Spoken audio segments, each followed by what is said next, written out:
Hello दोस्तों, कैसे हैं आप सब लोग। दोस्तों, अगर आपको सुपर हीरो की वेब सीरीज देखना पसंद है तो ये वेब सीरीज आप जरूर देखिए, जिसका नाम है जेन वी। जी हाँ, जेन वी इस वेब सीरीज का नाम है। इसका सीजन 2 आया। सीजन 1 की जो स्टोरी है वो खत्म होने के बाद उसके बाद की स्टोरी दिखाई गई है कि उसके बाद क्या क्या होता है। अब एक एक करके हम एपिसोड के बारे में बात करेंगे कि फर्स्ट में क्या होता है, सेकंड में। इसके टोटल 8 एपिसोड हैं इसके। ये सीजन 2 है। हर एपिसोड 40 से 50 मिनट के बीच है और टोटल 4 घंटे इस वेब सीरीज को आपको देने पड़ेंगे देखने के लिए। काफी अच्छी वेब सीरीज है। इसको बेसिकली सुपर हीरो को एक नेगेटिव अंदाज में दिखाया गया है इस वेब सीरीज को। अगर आपने द बॉयज वेब सीरीज देखी है तो ये उसी का एक छोटा वर्जन है। जी हाँ, द बॉयज में बेसिकली एक सुपर हीरो की कम्युनिटी होती है, जैसे कि सुपरमैन, बैटमैन, वंडर वुमन, वैसे ही इनकी एक अपनी सोसाइटी होती है। द बॉयज की जो एक नेगेटिव सुपर हीरो दिखाए गए हैं और इसी को कंटिन्यू करके इस वेब सीरीज में भी लाया गया। दोनों एक ही जैसी वेब सीरीज है। इसमें कम सुपर पावर वाले लोगों को दिखाया जाता है जो एक कॉलेज में होता है। तो सीजन 1 की स्टोरी को जो है कंटिन्यू किया जाता है कि उसके बाद क्या क्या हुआ था। तो इस वेब सीरीज के बारे में ये जानकारी थी। अब बात कर लेते हैं इसमें कौन कौन लोग हैं। तो मेनली 3 लोगों को मेनली दिखाया जाता है एपिसोड वाइज। जो नए किरदार आएंगे उनके बारे में भी बात करेंगे। तो फिलहाल 3 लोगों को दिखाया जाता है और उनके नाम जो वेब सीरीज में होते हैं वो होते हैं मारी, मोरो और जॉर्डन एमा। ये 3 लोग होते हैं। तो शुरुआत करते हैं अब इस वेब सीरीज के बारे में। तो वेब सीरीज की शुरुआत होती है, कुछ साइंटिस्ट जो है एक एक्सपेरिमेंट कर रहे होते हैं। वो जो है सुपर हीरो का एक ड्रग होता है जिससे सुपर हीरो पैदा किए जा रहे होते हैं। वो ड्रग डॉक्टर अपने ऊपर, साइंटिस्ट अपने ऊपर ट्राई करते हैं। एक साइंटिस्ट भागता हुआ आता है उनको रोकने के लिए, लेकिन उससे पहले ही वो ड्रग ले लेते होते हैं। हालांकि उस पर जो जांच चल रही होती है। तो वो जैसे ही वो ड्रग लेते हैं होता ये कि एक का पेट फटता है और उसमें से सारा खून सामने वाले के चेहरे पे गिरता है और पूरा चेहरा जल जाता है। इस तरीके से सारे लोग जो है एक एक करके फटने लग जाते हैं। तो बेसिकली डॉक्टर अपने ऊपर ये चेक कर रहे होते हैं। तो वो एक एक करके मरने लग जाते हैं क्योंकि प्रयोग पूरा नहीं हुआ होता है। फिर एक स्टोरी दिखाई जाती है जिसमें जो है 2 लोगों को जेल में बंद रखा हुआ होता है। उनको जेल से बाहर निकाला जा रहा होता है। तो जॉर्डन एमा को जो है जेल से बाहर निकाला जा रहा होता है और वापस स्कूल लाया जाता है। दरअसल होता है सीजन 1 में ये लोग बागी बन जाते हैं। कुछ सुपर हीरो जो है गलतियां करके बाकी सुपर हीरो को मार रहे होते हैं। तो ये लोग उससे बचाने के लिए आते हैं। लेकिन जो बड़े सुपर हीरो यानी कि एक सुपरमैन की सस्ती कॉपी इसमें दिखाई गई है, जो कि सबसे ज्यादा सुपर पावर होता है, वो इन सबको जेल में डलवा देता है ये कह के इन लोगों ने उन सुपर हीरोज को मारा होता है। तो जेल से निकलने के बाद ये लोग ये बयान देने वाले होते हैं। बड़े लोग जो होते हैं वो बोलते हैं भाई इनको जेल से निकालो, और ये अगर बयान देते थे मीडिया में आके कि हमारा स्कूल क्लियर है। और एक दूसरे लोग जो है जो बेसिकली सुपर हीरो को नापसंद करते हैं, कुछ वो लोग भी होते हैं जो कि आम इंसान होते हैं। और एक वो सोसाइटी भी होती है जो कि स्टारलाइट एक लड़की होती है, जो कि द बॉयज में आपको देखना पड़ेगा। उसमें एक स्टारलाइट नाम की लड़की होती है, उसकी अपनी एक अलग सोसाइटी होती है। और एक होमलैंडर होता है जो कि विलन होता है, उसकी एक अपनी सोसाइटी होती है। तो ये लोग जो है उनके खिलाफ बयान देने को बोल रहे होते हैं। होमलैंडर और कॉलेज एक ही टीम में होते हैं। तो ये लोग बोलते हैं कि उनके खिलाफ बयान दो तभी हम तुम्हें कॉलेज में वापसी लेंगे। तो मजबूरी में, क्योंकि जेल में वो लोग काफी टाइम से रह रहे होते हैं, उनको जो है वापस स्कूल में लाया जाता है। अब जो लड़की होती है उसके पास ये सुपर पावर होती है कि वो अपने शरीर को जो है साइज में या तो छोटा कर सकती है या तो बड़ा कर सकती है 10 गुना, लेकिन उसके खुद के ऊपर काबू नहीं होता। तो ये उसकी सुपर पावर होती है। उसमें से एक टीम में लड़की होती है जो अपने आप को जो है जेंडर चेंज कर सकती है, यानी वो लड़का भी बन सकती है, लड़की भी बन सकती है। और उसके बाद एक सुपर पावर होती है, जब वो लड़की होती है तो वो अपनी पावर से एक तरह का बूम बना सकती है, यानी बस बना सकती है, जैसे कि बम फटने पे लोग दूर दूर जाके गिरते हैं वैसा ही। अब इसमें जो एक और लड़की होती है, तो मोरो नाम की जो लड़की होती है उसके पास सुपर पावर ये होती है कि वो किसी के भी खून को कंट्रोल कर लेती है। हालांकि उसके पास अभी इतना पावर कंट्रोल करने की इतनी अभी समझ ही नहीं होती। वो सिर्फ ये कर सकती है कि अगर किसी का खून बह रहा है तो उसको वो हथियार बना के दूसरे के ऊपर यूज कर सकती है। ये बस उसको करना आता है, लेकिन वो अगर सीख जाएगी तो बहुत कुछ कर सकती है। तो फिलहाल उसके बाद ये पावर होती है। अब होता ही है कि वो अपनी छुप रही होती है क्योंकि जेल से वो भाग चुकी होती है। इन सबको जब जेल में बंद किया जा रहा होता है तो इनका एक दोस्त होता है, वो अपनी शक्तियों का ज्यादा उपयोग करता है जिसके लिए वो ट्रेन नहीं होता, उसकी वजह से वो मर चुका होता है। वहीं दूसरी ओर मोरो जो होती है वो जेल से भागने का जब मौका मिलता है तो जेल से भाग जाती है और ये लोग जेल में होते हैं। तो जेल से निकलने के बाद जो है मीडिया वाले, मतलब वो स्कूल वाले बोलते हैं कि तुम्हें उन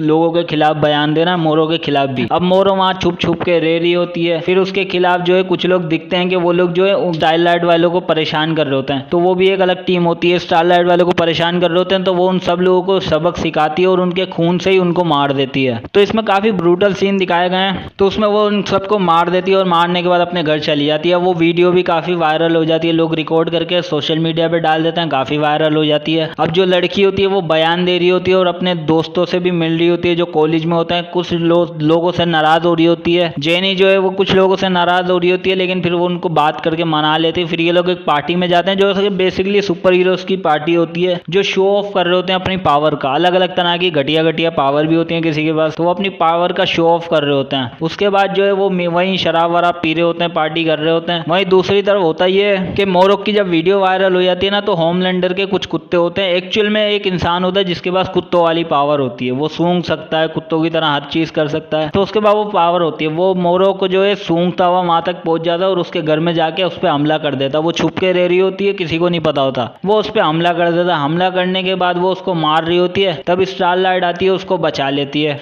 और स्टारलाइट बोलती है कि तुम्हें वापस स्कूल जाना होगा और हमारे खिलाफ बुरी बुरी बातें बोलनी होंगी, सही ठहराना होगा ताकि तुम्हें स्कूल में एडमिशन मिल जाए और तुम हमारे सपोर्ट पे खड़ी हो सको। जो भी खबरें वहां से मिले हमें लाके देनी होंगी। ऐसा खबरी बना के उसको भेजने का प्लान बनाती है, लेकिन वो मना कर देती है। और वहीं दूसरी तरफ होता है स्कूल में एक लड़की होती है जो कि बेसिकली माइंड कंट्रोल कर सकती है लोगों का, लोगों की याददाश्त मिटा सकती है, उनकी मन की बातें जान सकती है। तो वो भी बेसिकली मोरोक के साथ ही होती है, उसकी टीम मेंबर ही होती है, लेकिन वो काफी फायदा उठाती है क्योंकि शुरू से वो बिकी हुई होती है। वो शुरू से बिकी हुई होती है और इन लोगों को जेल पहुंचाने के पीछे भी उसी का हाथ होता है। तो बाद में जो है मोरो को ढूंढ रही होती है। मोरो के जितने भी दोस्त जेल से निकले होते हैं वो जान रही होती है कि इनको कि मोरो है कहाँ। मोरो को ढूंढ के लाने का प्लान होता है उसका। तो वो जो है जेल से जब सारे दोस्त आ जाते हैं तो उनसे पूछने की कोशिश करती है, किसी को भी नहीं पता चलता।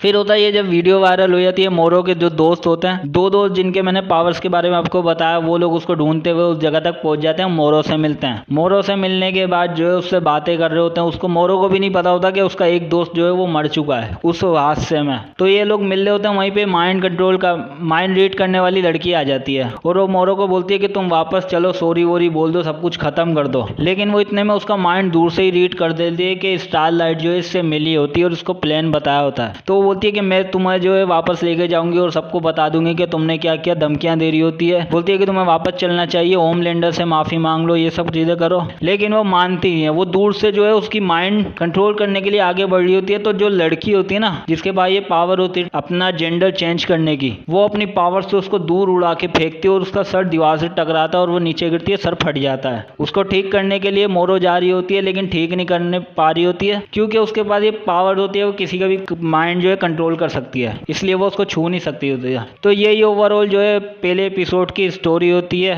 दूसरे एपिसोड की स्टोरी ये होती है कि मोरो जो है वो एक वीडियो शूट कर रही होती है, उसके साथ वही दोनों उसकी दोस्तें होती हैं। वो वीडियो शूट करते हैं कि हमें जो है माफी वगैरह मांग लेती है कि मेरी मेंटल कंडीशन खराब थी बट अब ठीक हो चुकी होती है, क्योंकि उसको स्कूल में वापस आना होता है। इसलिए वो अपने बारे में झूठी झूठी खबरें बताती है कि मुझे मेंटल कंडीशन थी, अब मैं बिल्कुल ठीक हो गई हूँ, मैं स्कूल से माफी मांगती हूँ। लोगों की बुराइयां भी चालू कर देती है, ऐसी वो वीडियो अपलोड कर देती है। उसके बाद प्रिंसिपल उसको बुला लेता है और माफ करके वापस एडमिशन दे देता है। वो स्कूल में आती है, लोगों से मिलती है। फिर उसके बाद उसको ये पता चलता है कि वो लड़की जो माइंड रीड कर सकती है, उसका एक एक्सीडेंट हुआ था और उस पर किसी ने हमला किया था और वो हॉस्पिटल में है। और हॉस्पिटल में होने के बाद वो थोड़ी ठीक हो रही होती है। तो ऐसा उसको प्रिंसिपल भी यही बताता है, तो वो डर जाती है और वो बोलती है, उसकी दूसरी दोस्त बोलती है जो अपना साइज जो है बड़ा छोटा कर सकती है, वो बोलती है कि हमें इसको मार देना चाहिए। तो मोरो जो है वो सहमत हो जाती है, दूसरी लड़की सहमत नहीं होती, तो वो मारने के लिए तैयार नहीं होती। वो बोलते हैं कि हमें चल के मारना चाहिए। वहीं मोरो के पास एक दोस्त जाता है उसका, जो कि बेसिकली जो लड़की हॉस्पिटल में होती है उसके पास एक उसका दोस्त जाता है जो कि बेसिकली मोरो का भी दोस्त होता है। उसकी याददाश्त लड़की ने मिटा दी होती है जिससे उसको ये ना पता चले कि सच्चाई क्या है। तो वो उसके पास जाता है। वो जो है अपने जो है थोड़े होशो आवाज में होती है, वो क्योंकि एक माइंड कंट्रोल कर सकती है, तो वो अपना दिमाग जो है किसी और के शरीर में डाल के उससे बात करती है, उस लड़के से, और बताती है कि उसने मुझे मारा है। ऐसा बोल के वो वापस बेहोश हो जाती है।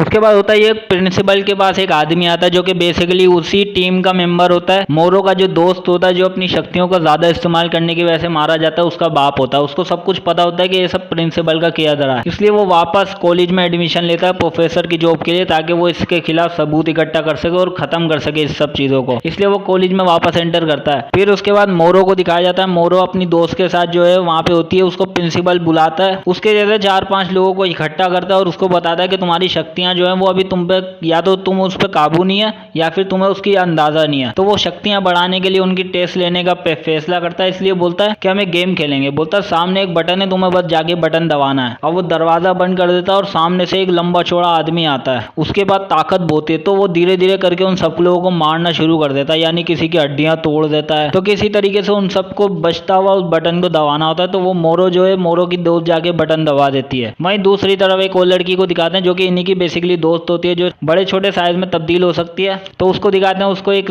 कॉलेज में जो है एक टीचर होती है जो कि इन्फ्लुएंसर बनना सिखाती है कि अपनी पावर्स का कैसे यूज करो, इन्फ्लुएंसर बनो और ढेर सारे फॉलोअर लाओ और स्कूल की जो है तारीफें करो। तो वो उस लड़की को भी ये समझाती है कि तुम्हें अपने फॉलोअर बढ़ाने चाहिए और स्कूल की तारीफें करना चाहिए, तुम अपना शरीर दिखा के भी सबको कर सकते हो, यानी कि उसको गलत सलाह दे रही होती है। तो उसके बाद जॉर्डन जो है वो एक ड्रग्स ले रही होती है और वो कॉलेज में भी ड्रग लेती है। और उसके बाद वो उस लड़के के बाप से मिलती है जो मारा जा चुका होता है। वो उसके प्रोफेसर से मिलती है और वो बताती है कि मैं आपको देख के कितना खुश हूँ। वो बोलता है मैं यहाँ पे पता लगाने आया हूँ कि ये सब चल के आ रहा है। फिर वो फैसला करता है कि हमें हिस्ट्री जाननी चाहिए। तो वहाँ पे एक लैब होती है जहाँ का हिस्ट्री आदमी होता है, यानी कि जो सारी हिस्ट्री की किताबें उस कॉलेज में सीक्रेटली लॉक करके रखा हुआ होता है। तो वो लोग उसके पास जाते हैं और उसकी तारीफें वगैरह करते हैं। तो वो हिस्ट्री की लैब दिखा देता है कि यहाँ पे आप जानकारी ले सकते हैं। तो वो दोनों जाते हैं और जाके चेक करने लग जाते हैं कि क्या हो रहा है क्या नहीं हो रहा। लेकिन वहाँ पे एक गड़बड़ हो जाती है, एक सीक्रेट डोर इनको मिलता है जहाँ पे सारी की सारी पता नहीं अजीब अजीब सी चीजें पड़ी होती हैं जो कि पुराने सुपर हीरोज की होती हैं। लेकिन वहाँ पे वो लड़की जो है जिसका अपनी शक्तियों पर काबू नहीं होता, वो क्या करती है, गलती से अपनी शक्तियां जो है काबू नहीं होता तो अचानक से साइज में डबल टिबल हो जाती है। जी हाँ, साइज में डबल टिबल हो जाती है। अब होता ये है कि ये वेब सीरीज थोड़ी सी 18+ भी है। अब उसके जैसे ही साइज बड़ा होता है तो अचानक उसके कपड़े फट जाते हैं। जी हाँ, कपड़े फट जाते हैं और जो है थोड़ा बहुत अडल्ट सीन भी दिखाया जाता है। वहीं दूसरी ओर एक और अडल्ट सीन दिखाया जाता है जो कि दोनों दोस्तें होती हैं, एक लड़की जो अपनी पावर से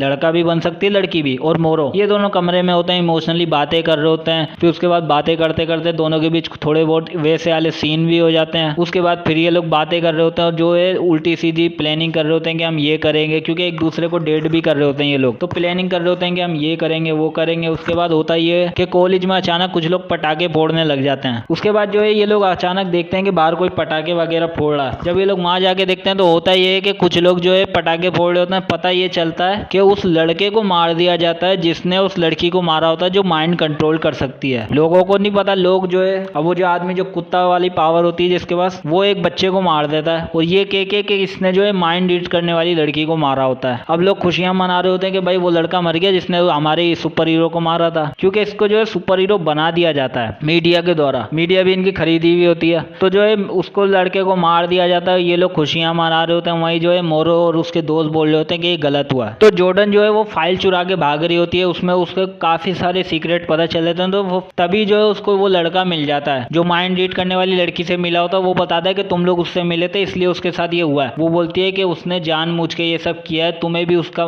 तुम्हारा उसने माइंड कंट्रोल करके उसकी याददाश्त मिटा दी है उसने तुम्हारी। ये बोल के जॉर्डन वहां से निकल जाती है और वो अपने दोस्तों से मिलती है और वो उसे बताती है कि भाई प्रिंसिपल का प्लान क्या है। उनका एक बेसिकली सीक्रेटली एक प्रोजेक्ट चल रहा होता है जो कि जिससे वो एक हथियार बना सकते हैं। और वो हथियार कौन होती है, मोरो ही होती है। जी हाँ, उसकी पूरी फाइल हिस्ट्री मिल जाती है, मोरो के बारे में एक से एक डिटेल उस फाइल में होती है। तो वो क्यों होती है ये बाद में पता चलता है। तो तीसरे एपिसोड की स्टोरी ये होती है, शुरुआत में एक लड़की को दिखाते हैं जो कि एक रेस्टोरेंट में काम कर रही होती है। अब वहाँ पे होता ये है कि अचानक जो है कुछ स्टार लाइट के जो फैंस होते हैं वो वहाँ पे स्टिकर चिपका के चले जाते हैं, जबकि जो होमलैंडर के फैन होते हैं वो बेसिकली थोड़े वायलेंट किस्म के होते हैं और वो जहाँ ये स्टार लाइट के फैंस को देखते हैं उन्हें मारना शुरू कर देते हैं, गालियां देना शुरू कर देते हैं। तो जब वो उसके कैफे में वो स्टार लाइट का फोटो देखते हैं ना, सपोर्ट का फोटो, तो वो उसको सुना के चले जाते हैं। वो जैसे ही उस पोस्टर को हटाती है वहाँ पे अचानक कोई स्टार लाइट का फैन वहाँ पोस्टर चिपका के चला जाता है, क्योंकि उनके पास भी पावर होती है। वो स्पीड में आते हैं और चिपका के चले जाते हैं और वो बार बार हटाती रहती है, क्योंकि जो होमलैंडर के फैन होते हैं वो उस पर हमला करने की कोशिश कर रहे होते हैं। तो उसके बाद मोरो को दिखाते हैं, मोरो अपने दोस्तों के साथ एक घर में होती है। वहाँ पे ये लोग बात कर रहे होते हैं कि मेरी फोटो, मेरी बचपन की फोटो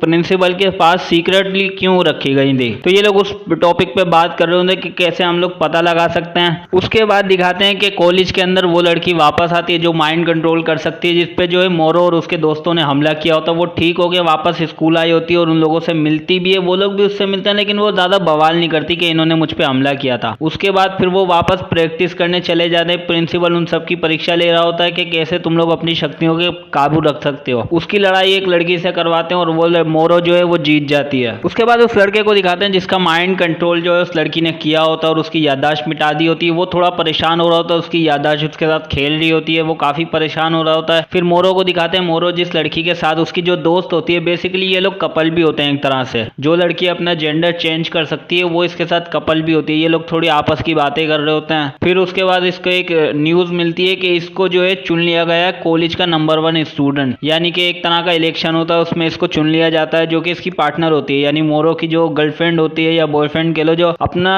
जेंडर चेंज कर सकती है, ऐसी उसके पास पावर होती है। उसको कॉलेज का नंबर 1 स्टूडेंट चुन लिया जाता है। फिर उसके बाद जो है माइंड कंट्रोल करने वाली लड़की जो है प्रिंसिपल से मिलती है और वो बोलती है कि मुझ पे हमला उन्हीं तीनों ने किया, लेकिन आपने इसको सबको बताया क्यों नहीं। वो बोलता है मैंने तुम्हारी बात इसलिए छुपाई क्योंकि अगर होमलैंडर को पता चल गया कि तुम्हारी पावर्स चली गई हैं, जी हाँ, सर पे चोट लगने की वजह से उसकी पावर जा चुकी होती है, वो किसी का माइंड रीड भी नहीं कर सकती, कुछ भी नहीं कर सकती। अगर ये होमलैंडर को पता चला तो वो तुम्हें स्कूल से निकाल देगा क्योंकि तुम्हारे पास पावर नहीं है। इसलिए हमें जैसा चल रहा है वैसे ही चलने देना होगा। फिर होता ही है दूसरी तरफ उस लड़की को दिखाते हैं जो कॉलेज की नंबर 1 चुन ली जाती है। उसको जो है काफी सारी चीजें मिल रही होती है, नई गाड़ी, नई चीजें, ये सब मिल रही होती है। और उसकी तीसरी दोस्त जो होती है वो एक उसी रेस्टोरेंट में जाती है जहाँ पे वो स्टारलाइट के फैंस होते हैं, वहां पे जाती है। वहां पे भी माइंड कंट्रोल करने वाली आ जाती है, वो इससे थोड़ी बदतमीजी करती है लेकिन वो चुपचाप निकल जाती है। फिर उसके बाद ये उस लड़की से मिलती है, वो बताती है कि स्टारलाइट के कुछ फैंस यहाँ आके पोस्टर चिपका के चले जाते। वो लड़की उनको ढूंढते ढूंढते एक पार्टी में चली जाती है और वहां पे उसे वो लड़की मिल जाती है। दरअसल वो 2 लड़कियां होती हैं, दोनों लड़कियों का प्लान यही होता है कि स्टारलाइट को पसंद कर रही होती हैं, होमलैंडर को पसंद नहीं कर रही होती हैं, इसलिए उसके सपोर्ट में जगह जगह स्टिकर वगैरह चिपका रही होती हैं, छोटी मोटी शरारतें कर रही होती हैं वो लड़कियां। उसके बाद उस लड़के के दिखाते हैं, उस लड़के का माइंड पे खुद पे कंट्रोल नहीं हो रहा होता और वो अपनी जो है पागल हो रहा होता है, उल्टी सीधी चीजें कर रहा होता है। तब वो लड़की जिसको कॉलेज का नंबर 1 स्टूडेंट चुन लिया जाता है वो उसके सपोर्ट पे आती है, उसकी काफी मदद करती है, बातचीत कर रही होती है। वहीं दूसरी ओर मोरो जो है वो अपनी अतीत की खोज में निकल जाती है उस फोटोग्राफ के बारे में जानने के लिए। उसकी एक आंटी होती है, उसके घर जाती है, उससे मिलती है, पुरानी फोटोग्राफ वगैरह दिखाने लग जाती है, छानबीन वो कर रही होती है कि ये सब चल क्या रहा होता है। फिर उसे पता चलता है कि उसकी एक बहन भी है लेकिन उससे दूर रखा इसको इसलिए जा रहा होता है क्योंकि इसको खुद पे बचपन में इसने अपने ही पेरेंट्स को मार दिया होता है, अपनी पावर्स को नहीं कंट्रोल कर पाई होती है इसलिए मार दिया होता है। उसकी एक अलग स्टोरी है, वो भी अच्छी स्टोरी है, आपको देखना जरूरी है। तो उसके बाद मोरो को दिखाते हैं, वो स्टूडेंट वाला दिन याद आ जाता है, मतलब स्टूडेंट वाला दिन आ जाता है जब उसको अवार्ड देना होता है और उसको स्टेज पे बुलाने की तैयारी हो रही होती है। मोरो अपनी दोस्त से बात कर रही होती है जो कि उसकी गर्लफ्रेंड भी होती है, ठीक है। उसको जो है स्टेज पे बुलाने की तैयारी हो रही होती है, प्रिंसिपल आके भाषण देता है, ये वो सारी चीजें बोलता है। उसके बाद उसको उस लड़की के ऊपर बुलाया जाता है बात करने के लिए कि तुम अपने बारे में बताओ, कॉलेज की तारीफें करो, वो सब कुछ कर रही होती है। उससे पहले दिखाते हैं मोरो जो है उसको आई लव यू बोल चुकी होती है, रिलेशन में दोनों आ चुके होते हैं और वो स्टेज पे चढ़ती है तो यही बातें अच्छी अच्छी बातें कर रही होती है लेकिन अचानक वो बोल देती है। फिर वो सारी सच्चाई जो है ऑडियंस के सामने बताने लग जाती है। वो बताती है कि वो लड़का मारा जा चुका होता है जो कि इनका दोस्त होता है, उनको नहीं पता होता कि वो लड़का मारा जा चुका होता है। फिर बोलती है कि जो माइंड कंट्रोल करने वाली लड़की पे हमला हुआ था वो स्टारलाइट के सपोर्टर्स ने नहीं किया था, हमने मारा था उसे। ये भी सच कबूल कर लेती है। वहां से जो है मोरो उसको देख रही होती है, मना कर रही होती है लेकिन वो उसकी सुनती नहीं है, सच्चाई सबके सामने बता देती है। फिर उसके बाद जो है वो सारी सच्चाई बताती है कि जानबूझ के जो है स्टारलाइट का नाम खराब किया जा रहा है क्योंकि ये लोग सपोर्ट करना चाहते हैं होमलैंडर को, इसलिए स्टारलाइट का नाम को खराब किया जा रहा होता है। और वहां से जो है वो प्रोफेसर जो होता है वो भी वहां से चला जाता है लेकिन पब्लिक जो होती है वो होमलैंडर को ही सब कुछ अपना मान बैठी होती है, इसलिए वो इसको झूठा करार देने लग जाती है और नीचे से आवाजें लगाने लग जाती है कि चले जाओ यहाँ से, ये वो उल्टी सीधी बातें भी बोलती है, सारी सच्चाई कबूल कर लेती है वो वहां पे खड़े खड़े। तो चौथे एपिसोड में ये होता है कि वो लड़की जो ये बयान दे देती है कि मैंने उस लड़की पे हमला किया था और स्टारलाइट वालों का कोई कसूर नहीं है। इसके बाद चौथे एपिसोड की स्टोरी ये होती है कि सारे मीडिया वाले इस बात को कवर करते हैं जो कि कॉलेज के और होमलैंडर के अपने ही मीडिया वाले होते हैं। वो लोग इस लड़की को गद्दार कहने लगते हैं, धोखेबाज कहने लगते हैं, कॉलेज के लोग भी इससे नफरत कर रहे होते हैं। वहीं पे कुछ लोग और आते हैं और जो है इस बात पे बयान देते हैं, यानी कि जो लड़की होती है जिसका एक्सीडेंट हुआ होता है, यानी कि जिसपे हमला हुआ होता है, वही लड़की आके ये बोल देती है नहीं नहीं मुझ पे स्टारलाइट वालों ने हमला किया होता। जानबूझ के वो इसको ये नहीं बोल रही होती कि हाँ ये सही बोल रही है, वो स्टारलाइट वालों को गलत ठहरा रही होती है। एक दो लड़कियां और आती हैं और उस लड़की के खिलाफ बयान देती है जिसने मतलब मीडिया के सामने ये बयान दिया होता है कि मैंने उस लड़की पे हमला किया है, तो वो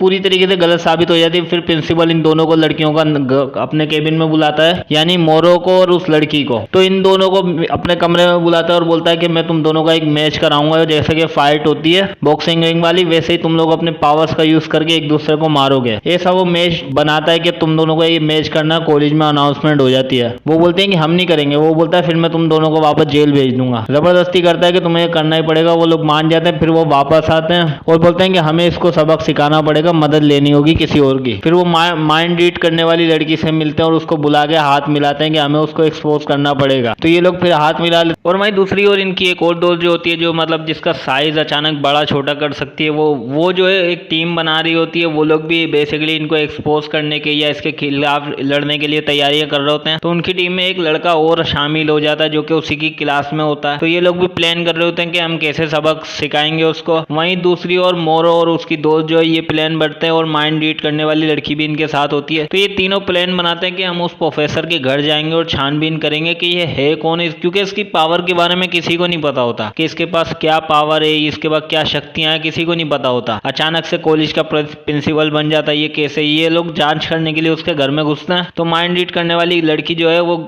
वॉचमैन को पावर का यूज करती है, लेकिन उसकी पावर ठीक से काम नहीं कर रही होती है। लेकिन फिर भी वो लोग घर के अंदर चले जाते हैं। घर के अंदर जाने के बाद देखते हैं कि वहाँ एक आदमी होता है जो एक अजीब से ताबूत के अंदर होता है, पूरा जला हुआ, पूरा वेंटिलेटर पे होता है, जला हुआ होता है वो। तो फिर वो लोग जो है वापस आ जाते हैं। तो उसके बाद मोरी को दिखाते हैं। मोरी जो है, फिर उसके बाद मोरी को दिखाते हैं। मोरी और प्रिंसिपल जो है उसी जगह पे मिलते हैं जहाँ पे ये लोग ट्रेनिंग कर रहे होते हैं पावर को बढ़ाने के लिए। तो मोरी को ये सिखा रहा होता है कि अपनी पावर पे कैसे कंट्रोल करो, अपनी शक्तियों को कैसे बढ़ाओ, वो उसको सिखा रहा होता है। वहीं दूसरी ओर उसकी जो दोस्त होती है जिसको मतलब पावर पे कंट्रोल नहीं होता, अपना साइज बड़ा छोटा कैसे करे वो उसको कंट्रोल नहीं हो रहा होता, उसकी एक और दोस्त जो होती है वो उसको सिखा रही होती है कि कैसे तुम अपनी पावर पे कंट्रोल कर सकती हो। दूसरी लड़की के पास ये पावर होती है कि वो किसी को भी छू के उसकी पावर जो है 1 मिनट तक अपने अंदर ले सकती है, ऐसी उसके पास पावर होती है। तो ये दोनों सीख रही होती हैं। उसके बाद ये तीनों जो है एक साथ कमरे में आ जाती हैं और उसके बाद जो है वो लड़की भी आ जाती है माइंड रीड करने वाली। फिर ये लोग बातें कर रहे होते हैं कि कैसे हम उसको एक्सपोज करें। तो ये लोग पूरा प्लान बनाते हैं और पूरी टीम इकट्ठा कर लेते हैं कि हम उसको कैसे एक्सपोज करें, कैसे उसकी सच्चाई बाहर निकालें। तो वो लोग ये प्लान बनाते हैं कि हम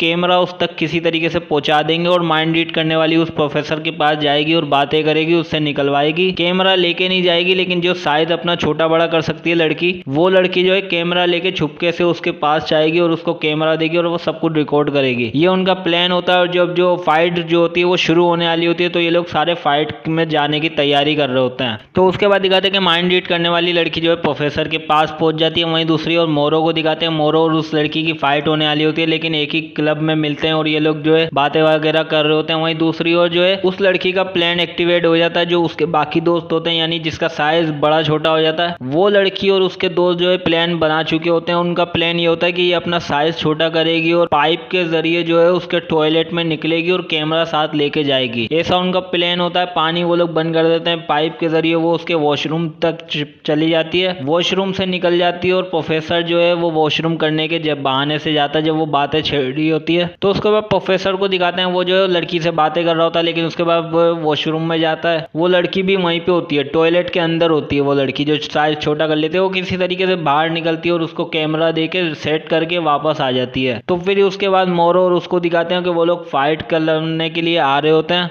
दूसरी ओर ये लोग जो है बातें छेड़ देती है कि तुम्हारे पास सुपर पावर नहीं है, ये नहीं है, वो नहीं है। सच्चाई जानबूझ के उगलवारी होती है। और वहीं इनकी फाइट शुरू होने वाली होती है। दोनों एक साथ एक दूसरे के आमने सामने पहुंच चुके होते हैं। माइंड रीड करने वाली उसको बोलती है मेरे पास पावर आ गई, अब तुम्हें जो है सब कुछ सच सच कबूल कर लेना चाहिए, सारी सच्चाई बता लेनी चाहिए, क्योंकि तुम एक आम आदमी हो। अगर ये लोगों को पता चल गया कि तुम सुपर हीरो का क्लब यानी कि सुपर हीरो का स्कूल चला रहे हो जबकि तुम एक आम आदमी हो और ये लोग आम आदमी से नफरत करते हैं, अगर ये सच्चाई बाहर आई तो तुम मारे जाओगे। तो वो बोलता है ये बात किसी को बताना नहीं। लेकिन अचानक उसको ये कैमरा दिख जाता है। हालांकि उसको कैमरा है ये बात पहले से ही पता होती है। तो वो कैमरा उठाता है और उसके बाद तोड़ देता है। फिर वो अपनी पावर दिखाता है। पावर क्या होती है? मोरो और वो दूसरी लड़की फाइट शुरू करते हैं, लेकिन सबके सामने जो है दोनों किस करने लग जाते हैं। अब लोग जो है चिल्ला रहे होते हैं एक दूसरे, मतलब चिल्ला रहे होते हैं क्योंकि उनको बुरा लग रहा होता है, क्योंकि वो मोरो को पसंद कर रहे होते हैं, दूसरी लड़की को नफरत कर रहे होते हैं और ये दोनों किस कर रहे होते हैं। तो सब लोग चिल्ला रहे होते हैं, लेकिन फिर वो अपनी पावर दिखाता है। वो उस लड़की को कंट्रोल कर लेता है अपने पता नहीं किसे माइंड के जरिए, या उसकी पावर होती है क्या होती है, वो उस लड़की को कंट्रोल करता है और वो लड़की मोरो को मारने लग जाती है। जी हाँ, मोरो को मारने लग जाती है। मोरो को मारते मारते जो है काफी हद तक थका देती है। फिर मोरो भी अपनी पावर यूज करती है। मोरो समझ जाती है कि ये अपने वश में नहीं है, प्रोफेसर इसको कंट्रोल कर रहा है। फिर वो भी उसको मारने लग जाती है। फिर वो अपनी पावर्स के जरिए उसको हवा में उड़ा देती है। फिर उसके बाद जो प्रोफेसर होता है वो उस लड़की से अपना कंट्रोल हटा लेता है और मोरो उसको जमीन पे फेंक देती है। तो यही स्टोरी ओवरऑल जो है, फिर उसके बाद प्रोफेसर को दिखाते हैं, वो उस लड़की को देखती है, वो लड़की हैरान हो जाती है जो माइंड रीड कर रही होती है, वो बोलती है कि इसके पास ये पावर्स है। फिर वो उसके बाद यही एपिसोड 4 की पूरी कहानी होती है। तो 5वें एपिसोड की स्टोरी ये होती है कि प्रोफेसर को दिखाते हैं उसकी बैक स्टोरी के घर में जो आदमी है वो कौन होता है। हालांकि क्लियर नहीं होता है कि वो कौन होता है, बट प्रोफेसर को दिखाते हैं कि वो उसकी सेवा कर रहा होता है, उससे चैम्बर से सुबह निकालता है, उसको नाश्ता पानी कराता है, उसकी जो है सफाई वगैरह करके नहलाता है, ये सब दिखा रहे होते हैं। तभी उधर एक लड़की आती है जो कि एक ब्लैक होती है, और वहां पे आने के बाद वो दोनों बातें कर रहे होते हैं। फिर उनके साथ वही थोड़ा इंटीमेट वाला सीन दिखाते हैं जो कि उस आदमी के सामने हो रहा होता है, यानी वो आदमी टप में होता है, प्रोफेसर बाहर बैठा होता है और उन्हीं के सामने वो दोनों ये सब कर रहे होते हैं। फिर करंट स्टोरी की दिखाते हैं कि वो दोनों फाइट के बाद जो है ड्रेसिंग रूम में मिलते हैं और वहां पे दोनों जो है बातें कर रहे होते हैं कि मैं तुम्हें हरा दिया या मैं तुमसे हार गई, तुम्हारी पावर ज्यादा स्ट्रॉन्ग है। तब वहां पे प्रोफेसर आता है और वो उन दोनों को बता रहा होता है कि मैंने ये सब कैसे किया। फिर वो बोलता है कि तुम्हारी उस दोस्त को मैंने जेल पहुंचवा दिया जो मेरा माइंड कंट्रोल करके सीसीटीवी कैमरा लगा दी थी, यानी वो माइंड कंट्रोल करने वाली लड़की, उसको जो है वो लोग जेल भिजवा देते हैं। फिर जेल में दिखाते हैं कि वो जेल में जाती है तो वहाँ के जो पुलिस वाले होते हैं वो उससे बोलते हैं अपने कपड़े वगैरह उतारो, सब चीजें उतारो, चेक कराओगे तुम कोई हथियार लेके तो नहीं जा रही हो। फिर उसको जो है वो उन पुलिस वालों पे हमला करती है, लेकिन पुलिस वाले उसको बंद करके जेल में डाल देते हैं। फिर उसके बाद उस लड़के को दिखाते हैं जिसका माइंड जो है माइंड कंट्रोलर लड़की ने कर रखा होता है अपने कंट्रोल में। वो अपने फैमिली से जाता है, फैमिली से जाके मिलता है। फिर करंटली मोरो को दिखाते हैं, मोरो अपने दोस्तों के साथ रूम में बैठी होती है। वो बोलती है कि हमें उस लड़की को छुड़वाना होगा, यानी माइंड कंट्रोल करने वाली लड़की जो है उसको जेल से छुड़वाना होगा। ये लोग प्लानिंग कर रहे होते हैं, नक्शा वगैरह बना रहे होते हैं कि हम कैसे बाहर जाएंगे। मोरो बता दी कि मैं वहां से कैसे भागी थी, उसी रास्ते से हम वापस जाएंगे। ये पूरा प्लानिंग करके वो लोग वहां से निकल रहे होते हैं। उस लड़के को फोन भी करते हैं कि तुम आ रहे हो हमारी हेल्प के लिए, क्योंकि दीवार तोड़नी पड़ेगी, तुम्हारी पावर अच्छी है। वो लेकिन वो मना कर देता है कि मैं इस सब में नहीं पढ़ना चाह रहा, इसलिए वो आता ही नहीं है। फिर ये लोग प्लान बना के वहां से निकल लेते हैं। तभी इनको एक लड़का मिलता है जो कि उस लड़की का जिसका साइज जो है, मतलब पावर ऐसी होती है कि वो अपना साइज बड़ा भी कर सकती है, छोटा भी कर सकती है। मोरो की दोस्त वो उस लड़के से मिलती है, दोनों एक दूसरे अच्छी अच्छी बातें कर रहे होते हैं, एक दूसरे को पसंद भी कर रहे होते हैं। तो वो बताती है कि हम ये काम करने जा रहे हैं, अगर 2 दिन तक मैं नहीं आऊं तो तुम मुझे लेने आ जाना या फिर देख लेना क्या करना है। फिर उसके बाद उस आदमी को दिखाते हैं जिसका बेटा सीजन 1 में मारा जा चुका होता है, यानी जेल से भागते हुए मोरो के साथ मारा जाता है। उसका बाप जो है प्रोफेसर से मिलने जाता है, उसके रूम में जानबूझ के बातें पूछने की कोशिश कर रहा होता है। प्रोफेसर समझदार होता है, वो बोलता है कि तुम मेरी छानबीन कर रहे थे, पूछताछ कर रहे थे अपने बेटे के बारे में कि क्या हुआ कैसे हुआ। प्रोफेसर बताता है कि मैं तुम्हारी बेटे को जो है पावर को बढ़ाना चाह रहा था, लेकिन वो ज्यादा कंट्रोल नहीं कर पाया, इसलिए वो मर गया। ये जब उसके बाप को पता लगता है, उसका बाप अपनी पावर यूज करके प्रोफेसर को मारने की कोशिश कर रहा है, लेकिन प्रोफेसर जो है उसको कंट्रोल करके अपने हाथ पे जानबूझ के चाकू मार लेता है, लेकिन उसको बिल्कुल भी दर्द नहीं होता, यानी कि वो उस आदमी को डरा देता है प्रोफेसर, और बोलता है अब तुम जाओ यहाँ से। फिर उसके बाद उस लड़के को दिखाते हैं जो अपने माँ बाप से मिलने गया होता है, माँ बाप के साथ मिलता है, पुरानी यादें ताज़ा कर रहे होते हैं, पुरानी पुरानी बातें याद कर रहे होते हैं। फिर उसके बाद वो बोलता है कि आप लोगों ने मुझे वहाँ क्यों भेज दिया था, वो लोग खराब लोग हैं। वो बोलती है कि हमने तुम्हें वहाँ नहीं भेजा, उन्होंने तो हमें बताया था कि तुम मर गए, कई सालों तक हमें पता ही नहीं था कि तुम मर गए। फिर सडनली एक दिन तुम हमें न्यूज में दिखाई दिए तो हमें पता चला कि तुम जिंदा हो, लेकिन उन्होंने ना तुमसे कभी मिलने दिया, ना कोई चिट्ठियां हमने इतनी भेजी तुम्हें, वो भी चिट्ठियां नहीं मिली, फोन किया तो तुम्हें फोन पे आने से मना कर दिया, ऐसा उन्होंने हमें बताया। ये पूरी स्टोरी वो लोग बताते हैं। उसके बाद मोरो और उसके दोस्तों को दिखाते हैं, वो जेल पहुंच जाते हैं उसको छुड़ाने के लिए, लेकिन वो पूरा एक ट्रैप होता है और इसको इन सबको पकड़ के इनको कंट्रोल करके जेलों में डाल दिया जाता है तीनों को। फिर वहां पे जो है होता ये है कि वो माइंड कंट्रोल करने वाली लड़की भी जेल में ही होती है, उससे बातें कर रही होती है कि हम लोग यहाँ तुम्हें छुड़वाने के लिए आए थे। फिर उसके बाद उसके बाप को दिखाया जाता है, यानी जो प्रोफेसर के साथ मीटिंग में होता है उसको दिखाया जाता है। उसके जो है अचानक अपनी पावर कंट्रोल नहीं होती और वो पावर खो बैठता है, यानी कंट्रोल खो बैठता है और वो गिर जाता है जमीन पे। फिर उस लड़के का दिखाते हैं, उस लड़के से जो है उस मतलब वो लड़का जो अपने माँ बाप से मिलने गया होता है, वो लड़का अपने माँ बाप से बातें कर रहा होता है, अच्छी बुरी बातें कर रहा होता है वहाँ पे। फिर उसके बाद इन चारों को दिखाते हैं, चारों जो है जेल में होते हैं, यानी कि मोरो और उसकी दोनों दोस्त थे और वो माइंड कंट्रोल करने वाली लड़की। फिर वो अपने सर में लगे टांकों को खोलती है ताकि लोहा उसके हाथ लग सके, और लोहे की मदद से वो अपने गले में जो एक बैंड होता है जिसकी वजह से इनको करंट लगता है तेज, जिसकी वजह से ये लोग बेहोश हो जाते हैं, उसको पट्टे को खोल सके, इसलिए वो टांके खोल रही होती है। वहीं उसकी जो बाकी 2 दोस्तें होती हैं वो लोग भी अपने भागने की कोशिशें कर रही होती हैं, अपनी पावर्स यूज करने की कोशिश कर रही होती हैं, लेकिन कुछ होता नहीं है। फिर वहीं जो है प्रोफेसर वहां पे आ जाता है, वो उनको बताता है कि तुम्हारी पावर यूज नहीं होगी, इस तरीके से मैंने तुम्हारी पावर्स को बंद करके रखा हुआ है। फिर उसके बाद मोरो को लेके जाता है और दिखाता है कि वो दीवार जहाँ पे उसका दोस्त सीजन 1 में मारा जा चुका होता है जब ये लोग भागने की कोशिश कर रहे होते हैं, वो दीवार दिखाता है। फिर एक जेल की तरफ लेके जाता है, जेल में एक लड़की बंद बंद होती है जो कि उसी की अपनी सगी बहन होती है। वो बोलता है कि इसको मैं यहाँ इसलिए लेकर आया ताकि तुम हमारी मदद कर सको, होमलैंडर को हरा सको और अपनी पावर को इतना बड़ा बना दो कि होमलैंडर को मार दो और उसे खत्म कर दो। इसलिए तुम्हारी बहन यहीं रहेगी। और वो वापस आके उसे जेल में डाल देता है। फिर वो अपनी दोस्तों को बताती है कि मेरी बहन को यहाँ पे लाया गया इसलिए मुझे उसकी मदद करनी पड़ेगी। फिर उसके बाद दिखाते हैं माइंड कंट्रोल लड़की ने जो अपने सर के टाके खोले होते हैं उससे वो अपना बैंड जो है डिसलोकेट कर देती है, यानी कि निकाल देती है। एक पुलिस वाला आ रहा होता है, वहां पे खून देख के वो जो है चाबी लगा के उसको खोलता है और सडनली वो लड़की जो है होश में आती है और उसको अपने कंट्रोल कर लेती है। लेकिन उसकी पावर अच्छे से काम नहीं कर रही होती है, लेकिन फिर भी वो लोग वो वहां से आजाद हो जाती है। फिर वो दूसरी लड़की को आजाद करती है, फिर तीसरी को, फिर चौथी को। इस तरीके से वो चारों लड़कियां आजाद हो जाती हैं। फिर वो लोग भागने का फैसला करती हैं, लेकिन एक लड़की बोलती है कि हैरानी हो रही है कि यहाँ पे कोई भी गार्ड नहीं है, वरना होने तो चाहिए। चारों तरफ सीसीटीवी कैमरा लगे हुए हैं। फिर वो लोग भागने की प्लानिंग कर रहे होते हैं, लेकिन उससे पहले फिर उसके बाद ये चारों निकल जाती है। और निकलने के बाद जो है मोरो अपनी बहन को निकालने का फैसला करती है। वहां से जब जाती है, जिस केबिन के अंदर उसकी बहन बंद होती है, वो केबिन का दरवाजा खोलती है, अंदर जाती है तो उसकी बहन का गला कटा हुआ होता है और सारा खून बह चुका होता है। फिर मोरो जो है अपना सारा पावर यूज करती है। उसकी तीनों दोस्तों के जो है नाक से खून आने लगता है, उसकी भी नाक से खून आने लगता है। वो अपनी पावर सारी यूज कर लेती है। यूज करने के बाद उसकी बहन का गला जो है वो अपने आप सीने लग जाता है, यानी कि बिल्कुल जुड़ने लग जाता है और अचानक उसकी बहन होश में आ जाती है। तो ये ओवरऑल 5वें एपिसोड की स्टोरी होती है। तो छठे एपिसोड में ये होता है, ये लोग जेल से भाग रहे होते हैं और इसकी बहन जो है उसके पास भी सुपर पावर होती है। और वो क्या पावर होती है कि वो अपने ऊपर आने वाली मुसीबत को पहले ही देख लेती है, यानी कि उसके पास भविष्य देखने की शक्ति होती है। लेकिन इतना ज्यादा उस पर कंट्रोल नहीं होता, वो सिर्फ ये देखने सकती है कि मुझ पर मुसीबत आने वाली है। तो ये लोग भाग रहे होते हैं, कहाँ से पुलिस वाले आ रहे होते हैं, तो ये उसको पहले से ही पता चल जाता है। फिर उसका एक और दोस्त जिसको इन्होंने फोन किया होता है वो आ जाता है, वो दीवार तोड़ के आता है और इन सबको लेके चले जाता है। ये लोग गाड़ी में जा रहे होते हैं कनाडा। वहां पे जाके ये लोग प्लानिंग करने वाले होते हैं, लेकिन ये लोग कुछ जो उसकी बहन होती है मोरो की, वो जाना नहीं चाह रही होती है, वो अपनी नॉर्मल जिंदगी चाह रही होती है, लेकिन उसको इनके साथ नहीं जाना होता। लेकिन ये लोग उसको जबरदस्ती लेके जा रहे होते हैं। फिर प्रोफेसर को दिखाते हैं, वो उस आदमी की जो है उसके घर पे जो आदमी होता है जो पूरा जला हुआ होता है उसकी वो सेवा कर रहा होता है। लेकिन बाद में होता ये है कि वो उसकी पहले सेवा कर रहा होता है, लेकिन अचानक उसको गुस्सा आता है तो वो उस आदमी को थप्पड़ मारने लग जाता है और फिर से नॉर्मल होकर उसकी सेवा करने लग जाता है। तो उसके बाद इनको दिखाते हैं, ये लोग एक कनाडा पहुंच जाते हैं और वहां जाके एक लाइब्रेरी होती है, बहुत पुरानी, काफी सालों से बंद होती है। उसके अंदर ये लोग चले जाते हैं, वहां जाके खाना ढूंढते हैं, कपड़े ढूंढते हैं। फिर ये लोग बातें कर रहे होते हैं, कांटेक्ट करने की कोशिश कर रहे होते हैं कि इनके अपने लोग जो है उन्हें किसी तरीके से कांटेक्ट किया जाए। और ये कर भी लेती है। एक लड़की जो होती है जो अपना साइज जो है, पावर जो है उसके बाद ऐसी होती है कि वो अपना साइज कम ज्यादा कर सकती है। वो लड़की कांटेक्ट करती है अपने दोस्तों से सोशल मीडिया के द्वारा और उन्हें बता देती है कि हम लोग कहाँ पर हैं। वहीं मोरो अपनी बहन से बातें कर रही होती है। उसकी बहन बोल रही होती है मुझे जाना है, मुझे वापसी अपनी नॉर्मल जिंदगी में जाना है। लेकिन वो बोलती है कि अब तुम वापस जाओगी तो हमारी जो आंटी है उन पे भी मुसीबत आ सकती है। फिर उसके बाद दिखाते प्रोफेसर को। प्रोफेसर उस आदमी के घर चला जाता है जिसका बेटा जो है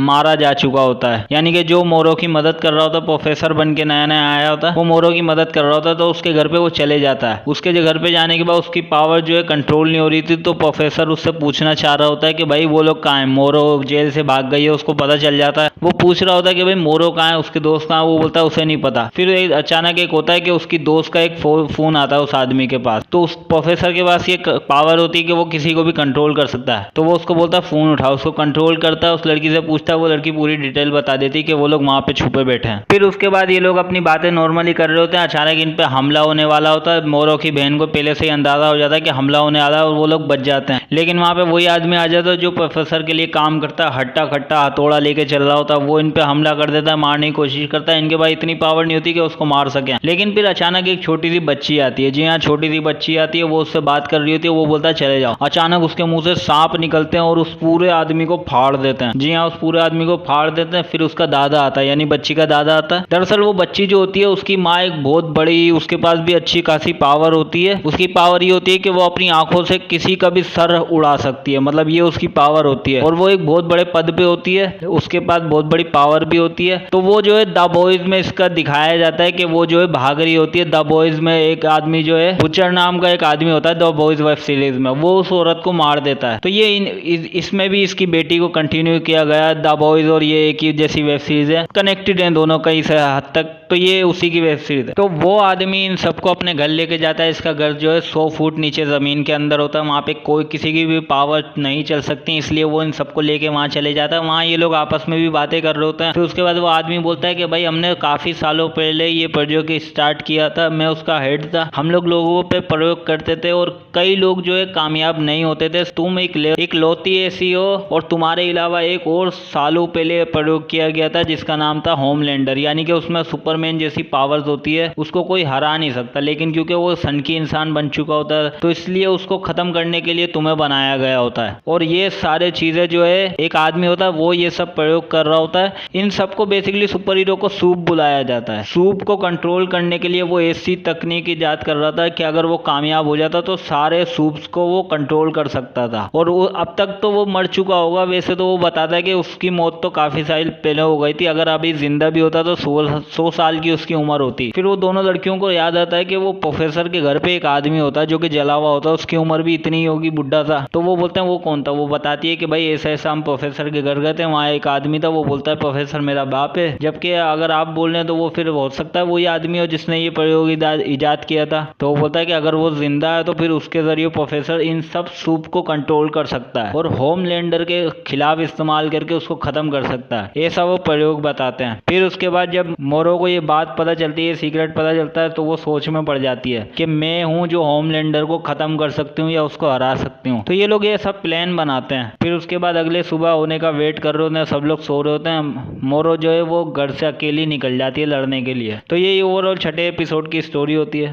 तो 7वें एपिसोड में दिखाते हैं कि मोरो निकल जाती है अपनी उस माइंड कंट्रोल करने वाली दोस्त के साथ कि उसको हम साइफर को खत्म कर देंगे। साइफर के घर जाने का फैसला करते हैं। वहीं उसकी बहन जो होती है उसको ये दिखाई देता है, फ्यूचर दिखाई देता है कि क्या होने वाला है उसकी बहन के साथ यानी मोरो के साथ। वो पूरे घर को उठाती है, सब लोगों को इकट्ठा करती है कि हमें वहां जाना चाहिए, उसको बचाना चाहिए। ये लोग निकल जाते हैं। अब माइंड कंट्रोल करने वाली जो लड़की होती है वो मोरो को बोलती है कि तुम अपनी पावर से मुझे भी ठीक कर सकती हो। वो बोलती है कि मैं तुमसे भरोसा नहीं कर सकती, अगर ठीक होने के बाद तुमने अपनी शक्तियों से हमारी याददाश्त मिटा दी तो क्या होगा। इस वजह से वो उसको ठीक नहीं कर रही होती, हालांकि वो कर सकती है। तो ये लोग मान घर की तरफ निकल जाते हैं, ये प्रोफेसर के घर की तरफ निकल जाते हैं और उसकी बहन और उसके दोस्त सारे मोरो को ढूंढने के लिए निकल जाते हैं। फिर ये लोग प्रोफेसर के घर जाते हैं उस आदमी को ढूंढने जो कि बेसिकली एक तरह का एक रचेता होता है जिसने ये सब क्रिएट किया होता है, खत्म कर सकता है जो कि होमलैंडर को। तो वो उसको ढूंढने के लिए निकल जाते हैं, उस आदमी को और प्रोफेसर को। उसके घर जाते हैं, वहां वो लोग मिलते ही नहीं है। फिर उसके बाद वहां पे वो आदमी भी आ जाता है, मतलब सीजन 1 में जिस लड़के का एक्सीडेंट हुआ था उसके फादर यानी कि जो इन्हीं की टीम में होता है आदमी, वो वहां पे पहुंच जाता है। अब वो अपनी पावर कंट्रोल नहीं कर पाता, उसको अटैक आने वाला होता है। तब मोरो जो है उसका हाथ पकड़ के उसको बिल्कुल ठीक कर देती है, यानी सालों से उसको जो बीमारी होती है जिसकी वजह से उसके हाथ पांव कांपने लग जाते हैं, वो गिर जाता है, वो उसको मोरो एक चुटकी में ठीक कर देती है, वो बिल्कुल ठीक हो जाता है। उसके बाद उसकी दूसरी दोस्त को बुलाती है, वो भी अपनी टीमों को इकट्ठा कर रही होती है, यानी मोरो की जो दोस्त होती है जिसके पास ये पावर होती है कि वो अपना साइज बड़ा छोटा कर सकती है। तो वो अपने सारे दोस्तों को इकट्ठा करती है वहां पे हमला करने के लिए। फिर दूसरी तरफ मोरो को दिखाते हैं, मोरो ऑफिस उसके घर में जो है छानबीन कर रही होती है, लेकिन कैमरा लगा होता है वहां पे। तो मोरो उससे जो है मतलब प्रोफेसर जो है मोरो को देख रहा होता है और वो बोलता है कि तुम यहाँ आ जाओ। अब वहां पे जो है माइंड कंट्रोल करने वाली लड़की होती है वो भी बोलती है कि तुम मुझे ठीक कर दो ताकि हम जल्दी ढूंढ सकें। वो मना कर देते हैं क्योंकि अगर उसकी पावर आ गई तो ये हमें भी धोखा देगी, ऐसा वो बोलती है। मोरो ऐसा बोलती है कि तुम हमें धोखा दे सकती हो, इसलिए वो उसे ठीक कर नहीं रही होती है क्योंकि पहले भी उसने कई बार ऐसा धोखा दिया होता है। उसके बाद मोरो और उसकी दोस्त जो है ये पता लगा लेते हैं कि प्रोफेसर जो है कॉलेज के अंदर ही है। कॉलेज के अंदर एक जगह है जहाँ पे उसने उस आदमी को भी रखा हुआ और खुद भी वहीं पे ताकि वो छुपा के रख सके। फिर ये लोग कॉलेज पहुंच जाते हैं, मोरो के दोस्त भी वहां पे पहुंच जाते हैं, साथ में लड़ने के लिए एक जगह जा रहे होते हैं कि हम इनसे लड़ेंगे, जहाँ पे बेसिकली ये लोग लड़ाई वगैरह की प्रैक्टिस करते हैं, वहां जा रहे होते हैं। लेकिन मोरो के सारे दोस्त, उसकी बहन भी आ जाती है, तो मोरो उन सबको मना करती है कि तुम्हें आने की जरूरत नहीं, तुम्हारी जान को भी खतरा है। मोरो अपनी पावर्स का यूज करके उन सबको हवा में लटका देती है ताकि ये सब आगे ना आए। उसका बाप उसको मना कर देता है कि ये लोग सपोर्ट करने आ रहे हैं तो करने दो। फिर ये लोग अंदर चले जाते हैं। अंदर जाने के बाद जो है प्रोफेसर सामने खड़ा होता है, अपनी पावर्स का यूज करके इन सबको आपस में लड़वाता है। उससे ये सब देख के जो है मोरो बोलती है कि तुम लोग इनसे लड़ो, मैं उस आदमी को ढूंढती हूँ। प्रोफेसर उसको अपनी पावर्स के जरिए सबको आपस में लड़वाने की कोशिश कर रहा होता है और वो लोग लड़ भी रहे होते, प्रोफेसर पे हमला नहीं कर रहे होते। तभी मोरो और माइंड कंट्रोल करने वाली लड़की जो है और एक और लड़की इनके साथ होती है, ये लोग उस आदमी को ढूंढते हुए उस तक पहुंच जाते हैं। पहुंचने के बाद वो बोलते हैं कि मोरो बोलती है मैं आपको ठीक कर सकती हूँ लेकिन आपको हमारी मदद करनी होगी बाद में। वो आदमी बोलता है ठीक है मैं तुम्हारी मदद करूंगा, मतलब इशारों में बोल देता है, बोल नहीं सकता। मोरो उसका हाथ पकड़ती है और अपनी पावर्स का यूज करके उसको ठीक कर रही होती है। सडनली वहां पे जो इन लोगों की लड़ाई हो रही होती है, प्रोफेसर से ये लोग लड़ रहे होते हैं और जो एक आदमी होता है जो कि कॉलेज का एक और प्रोफेसर होता है जो मोरो की टीम में ही होता है, वो अपनी पावर्स का यूज करके उस आदमी को हरा देता है, यानी प्रोफेसर को हरा देता है। उसकी रीढ़ की हड्डी टूट जाती है, पैर की हड्डी टूट जाती है। फिर ये लोग खड़े होते हैं तो वो माफिया मांगने लग जाता है। जब वो आदमी उसको खत्म करने वाला होता है वो माफिया मांगने लग जाता है कि मैं ये हूँ, मेरा नाम ये है। तो कुछ समझ में नहीं आ रहा होता कि वो माफिया मांगना होता है कि ये सब मैंने नहीं किया, ये सब उसने किया है, वो असली मास्टरमाइंड है, मैंने ऐसे कुछ नहीं किया, मेरा नाम ये वगैरह वगैरह। फिर जब वो उस आदमी को दिखाते हैं कि वो आदमी जो ठीक हो जाता है, मोरो जिसको ठीक करती है, वो ठीक होने के बाद कुछ ऐसी लाइन बोल देता है जिससे जो माइंड कंट्रोल करने वाली लड़की जो है ना वो घबरा जाती है। वो बोलती है कि ये तो साइफर है। वो बोलती है साइफर है मतलब फिर समझ में आता है कि जो आदमी लेटा हुआ होता है वो जानबूझ के उसका माइंड कंट्रोल करना होता है, यानी कि जो प्रोफेसर होता है वो असली प्रोफेसर नहीं होता है, उसका माइंड इस आदमी ने कंट्रोल किया होता है लेटे लेटे। मतलब लेटे लेटे ये पूरा माइंड उसका कंट्रोल कर रहा होता है, वो अपने काम कर रहा होता है, इसकी सेवा भी कर रहा होता है जानबूझ के। माइंड कंट्रोल वो इसलिए इसका कर रहा होता है, प्रोफेसर होता ही नहीं है। प्रोफेसर एक आम आदमी होता है जिसको उसने अपने पावर्स के जरिए कंट्रोल करके रखा होता है इतना सालों से। और फिर जब वो बिल्कुल ठीक हो जाता है तो उसको प्रोफेसर की जरूरत ही नहीं होती, वो उसके दिमाग से निकल जाता है। तो ये लोग सब घबरा जाते हैं कि ये असली साइफर है और अब तो ये पूरे अपने होशो हवास में, पूरे अपने शरीर में। पहले तो ये किसी के माइंड में था तो हमें कंट्रोल कर सकता था, लेकिन अब तो जो है ये पूरा बाहर आ गया। अब तो ये पता नहीं क्या क्या करेगा। वो लोग वहां से भाग जाते हैं और ये सारे दोस्तों को इनको पता चल जाता है कि असली साइफर यानी प्रोफेसर ये है, और जो बिल्कुल अब ठीक हो चुका है मोरो की वजह से।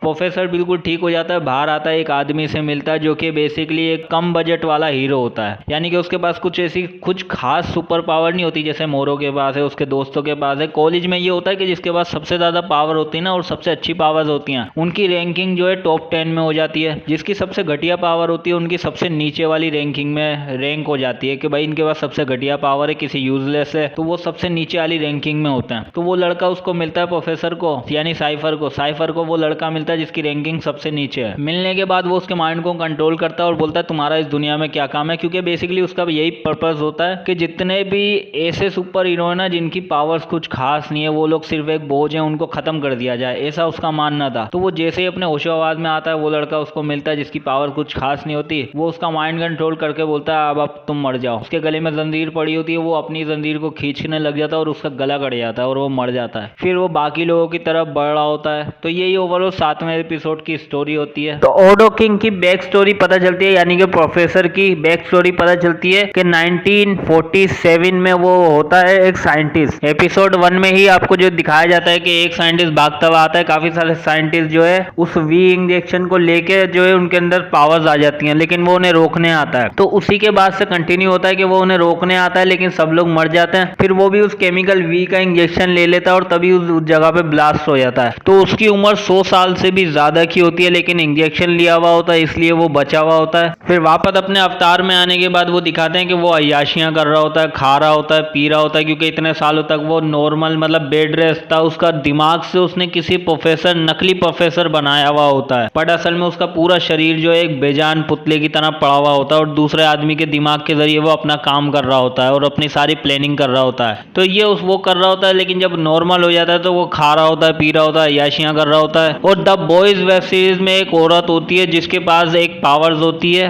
वो वही लड़की जो है इसमें भी आई होती है, क्योंकि दोनों ही जो है एक ही फ्रेंचाइज की वेब सीरीज है, दोनों के एक्टर जो है इसमें उसमें आते रहते हैं, तो उसमें से ये इसमें आ जाती है। तो ये जो है उसके साथ थोड़ी अय्याशियां कर रहा होता है, खा पी रहा होता है। वहीं दूसरी ओर जो है नकली प्रोफेसर होता है, यानी कि आम आदमी, वो अपने होशो आवाज में आ गया होता है, लेकिन उसके चोटें काफी आई होती हैं, तो ये लोग उसका इलाज कर रहे होते हैं। फिर उसको लेके हॉस्पिटल जा रहे होते हैं। तो हॉस्पिटल जाते हुए वो आदमी लेके जा रहा होता है जिसका बेटा जो है सीजन 1 में मारा जाता है। वो आदमी इसको हॉस्पिटल लेके जा रहा होता है, लेकिन तभी द बॉयज वेब सीरीज में से एक और विलन आ जाता है जो कि तलवार चलाने में काफी एक्सपर्ट होता है। वो उसी वक्त वो उस आम आदमी को, यानी कि नकली प्रोफेसर को मार देता है और इसको बंद कर देता है जेल में। उसके बाद मोरी और उसके दोस्त सारे रूम में आ जाते हैं, इमोशनल बातें कर रहे होते हैं, सब लोग अपना काम कर रहे होते हैं, बातें कर रहे होते हैं, थोड़ा बहुत हल्का फुल्का रिलैक्स कर रहे होते हैं। उसके बाद जो माइंड कंट्रोल करने वाली लड़की होती है मोरी जो है, वो उससे हाथ मिला के और उसकी सारी पावर बिल्कुल ठीक कर। उसके बाद दिखाते हैं कि वो प्रोफेसर जो है, यानी कि ओडी किंग, जी हाँ ओडी किंग नाम होता है उसका, वो प्रोफेसर भी उनको अब बुला सकते हो। तो वो जो है लाइव आ जाता है, पूरे स्कूल के मोबाइलों पे लाइव आ जाता है, और असल में उसी ने पता चलता है कि उसी ने वो पूरा स्कूल बनाया हुआ होता है। उसकी एक मूर्ति जो है स्कूल के बाहर रखी हुई होती है, और वो जी हाँ वो पूरा स्कूल इसी ने बनाया होता है। वो वापस लाइव आता है और बोलता है कि मैं तुम सब की परीक्षा लूंगा और वापस तुम्हारी रैंकिंग होगी। जिसके बाद अच्छी पावर्स होती हैं वो ऊपर की रैंकिंग में होता है, जिसकी बुरी पावर होती है वो नीचे की रैंकिंग में होता है। तो वो बोलता है मैं सबकी परीक्षा लूंगा और सब आके मुझसे